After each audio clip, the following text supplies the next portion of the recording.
नमस्कार दोस्तों, क्या आप जानते हैं कि नवरात्रि में कन्या पूजन क्यों किया जाता है? हमारे हिंदू धर्म में कन्या पूजन को विशेष माना गया है।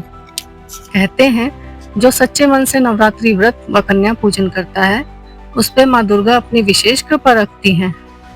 आज हम सुनेंगे श्रीधर ब्राह्मण और माँ दुर्गा की वह अद्भुत कथा जो हमें कन्या पूजन का महत्व व इसके रहस्य को बताती है।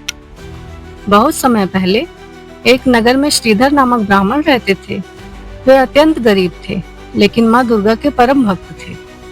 उनका जीवन साधारण था, परंतु हृदय में माँ के लिए सच्ची भक्ति और आस्था भरी हुई थी। नवरात्रि का समय आया। श्रीधर ने मन ही मन निश्चय किया कि मैं इस बार पूरे विधि विधान से नवरात्रि का व्रत करूंगा और कन्याओं का पूजन भी करूंगा। लेकिन समस्या भी थी, उनके पास इतना धन कहाँ था। घर में अन्न का एक दाना तक नहीं था। फिर भी उनको विश्वास था कि यदि माता दुर्गा की कृपा होगी तो वह सब कुछ संभव है। उन्होंने नवरात्रि का व्रत प्रारंभ किया। हर दिन सच्चे मन से माँ की पूजा अर्चना की, भजन कीर्तन किया व पूरे मन से माँ को याद किया। नवमी का दिन आया। श्रीधर सोचने लगे, माँ के पूजन का समय आ गया, मुझे कन्याओं को आमंत्रित करना है। उन्होंने मोहल्ले की छोटी छोटी कन्याओं को बुलाया। न कोई धन, न कोई भोजन की व्यवस्था, लेकिन एक विश्वास कि माँ खुद ही सब करेंगी। जब कन्याएं उनके घर पहुंची, तभी अचानक से वहां एक दिव्य स्त्री प्रकट हुई। वह और कोई नहीं, स्वयं माँ दुर्गा ही थी। उन्होंने चमत्कार कर दिया। श्रीधर का छोटा सा झोपड़ा एक विशाल महल बन गया, जहाँ कन्याओं के लिए तरह तरह का भोजन, मिठाइयाँ और स्वादिष्ट पकवान सजे हुए थे। कन्याओं ने प्रसन्न होकर भोजन किया और श्रीधर को आशीर्वाद दिया। यह सब देखकर श्रीधर की आंखें भर आईं।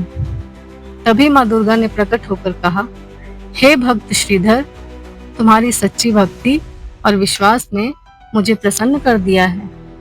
तुमने अपना कर्तव्य निभाया, बाकी सब मैं करती हूँ। माता ने कहा कि जो भी भक्त नवरात्रि में श्रद्धा से कन्या पूजन करेगा, उसके जीवन से दरिद्रता और कष्ट सदैव के लिए समाप्त हो जाएंगे। इतना कहकर माँ अदृश्य हो गईं। उसी दिन से कन्या पूजन का महत्व और भी बढ़ गया।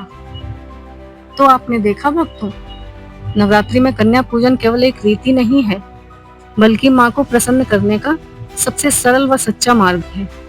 जैसे श्रीधर ने भक्ति और विश्वास से माँ को बुलाया, वैसे ही हम भी यदि श्रद्धा से कन्याओं का पूजन करें तो माँ दुर्गा हमारे घर में सदा विराजमान रहती हैं, क्योंकि माँ सदैव अपने भक्तों पर कृपा करती हैं।